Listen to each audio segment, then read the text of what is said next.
আসসালামু আলাইকুম। বাংলাদেশ বেতার গোপালগঞ্জ খবর পড়ছি রুকাইয়া ইসলাম রূপা। সকলের সহযোগিতায় আগামী জাতীয় সংসদ নির্বাচন অবাধ, সুষ্ঠু ও নিরপেক্ষভাবে অনুষ্ঠান সম্ভব হবে বলে জানিয়েছেন স্বরাষ্ট্র উপদেষ্টা মোহাম্মদ জাহাঙ্গীর আলম চৌধুরী।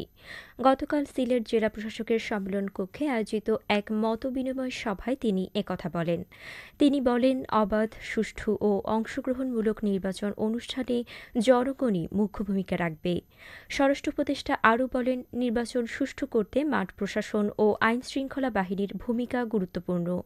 সুষ্ঠু নির্বাচনের জন্য শুধু নির্বাচন কমিশনের প্রস্তুতি যথেষ্ট নয়, মাঠ প্রশাসন ও আইনশৃঙ্খলা বাহিনীকে যথাযথ প্রস্তুতি নিতে হবে। জাহাঙ্গীর আলম বলেন, জনগণ যেন নির্ভয়ে নির্বাচন কেন্দ্রে উপস্থিত হয়ে ভোট প্রদান করতে পারে সে পরিবেশ তৈরি করতে প্রশাসন এবং আইনশৃঙ্খলা বাহিনীকে একযোগে কাজ করতে হবে। সভায় সিলেট বিভাগের সকল জেলা প্রশাসক ও পুলিশ সুপারসহ বিভিন্ন দপ্তর ও সংস্থার কর্মকর্তাবৃন্দ উপস্থিত ছিলেন। প্রধান নির্বাচন কমিশনার এএমএম নাসির উদ্দিন বলেছেন, অন্তর্বর্তী সরকারের প্রধান উপদেষ্টা নির্বাচন কমিশনকে সম্পূর্ণ স্বাধীনভাবে কাজ করার সুযোগ দিচ্ছেন এবং এ পর্যন্ত কমিশনের কাজে কোনো ধরনের হস্তক্ষেপ বা চাপ প্রয়োগ করেননি। গতকাল রাজধানীর আগারগাঁওয়ে নির্বাচন ভবনে ঢাকায় নিযুক্ত মার্কিন দূতাবাসের charge d' affaires Tracy Ann জ্যাকবসনের সাথে বৈঠক শেষে সাংবাদিকদের সিইসি কথা বলেন। তিনি বলেন, নির্বাচন কমিশন যাতে নিরপেক্ষভাবে কাজ করতে পারে সে লক্ষ্যে সরকার প্রয়োজনীয় পরিবেশ সৃষ্টি করেছে।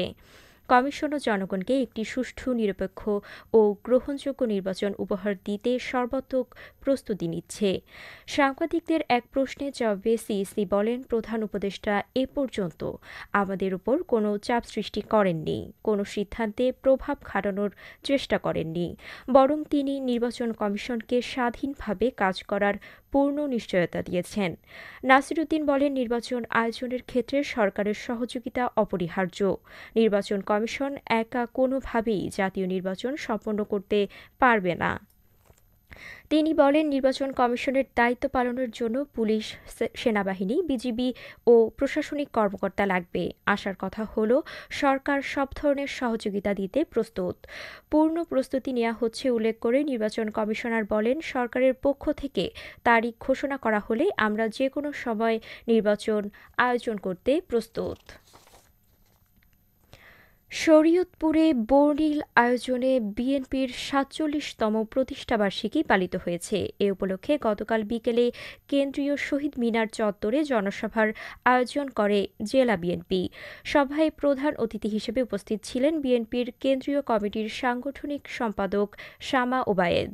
এ সময় জেলা বিএনপির সাধারণ সম্পাদক নাসির উদ্দিন কালুসহ জেলা, উপজেলা, ইউনিয়ন পর্যায়ের বিপুল সংখ্যক নেতৃবৃন্দ উপস্থিত ছিলেন। সমাবেশ শেষে আনন্দ র্যালি বের হয়ে শহরের বিভিন্ন সড়ক প্রদক্ষিণ করে। মাদারীপুরে র্যালি, আলোচনা সভা সহ নানা কর্মসূচির মধ্য দিয়ে বাংলাদেশ জাতীয়তাবাদী দল বিএনপির ৪৭তম প্রতিষ্ঠাবার্ষিকী পালন করা হয়েছে। এ উপলক্ষে গতকাল সকাল ১১টায় গণপূর্ত অফিসের সামনে থেকে একটি র্যালি বের হয়ে শহরের প্রধান প্রধান সড়ক প্রদক্ষিণ শেষে মাদারীপুর সরকারি কলেজের সামনে গিয়ে শেষ হয়। পরে সেখানে এক আলোচনা সভা অনুষ্ঠিত হয়। সভায় জেলা ও উপজেলা পর্যায়ের নেতৃবৃন্দ উপস্থিত ছিলেন। গতকাল মাদারীপুর রাজোর পৌরসভার উদ্যোগে টেকেরহাট মিল্কভিটা খালসহ পৌর এলাকার বিভিন্ন স্থানে পরিচ্ছন্নতা অভিযান পরিচালনা করা হয়। রাজোর পৌর প্রশাসক ও উপজেলা নির্বাহী কর্মকর্তা মোহাম্মদ মাহফুজুল হক পৌরসভার কর্মকর্তা কর্মচারীদের সাথে এ অভিযানে অংশ নেন।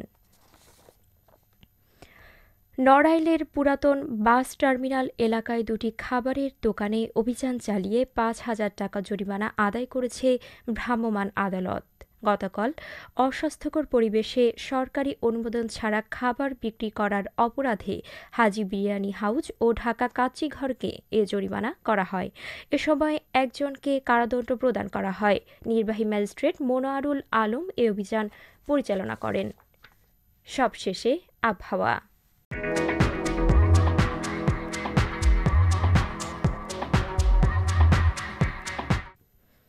আজ বেলা ১টা পর্যন্ত আবহাওয়ার পূর্বাভাসে বলা হয়েছে, দেশের অভ্যন্তরীণ নদীবন্দর সমূহের জন্য কোনো সতর্কবার্তা নেই এবং কোনো সংকেত দেখাতে হবে না। খবর শেষ হলো। আমাদের পরবর্তী খবর প্রচারিত হবে আগামীকাল সকাল ৮টা ৩০ মিনিটে বাংলায়।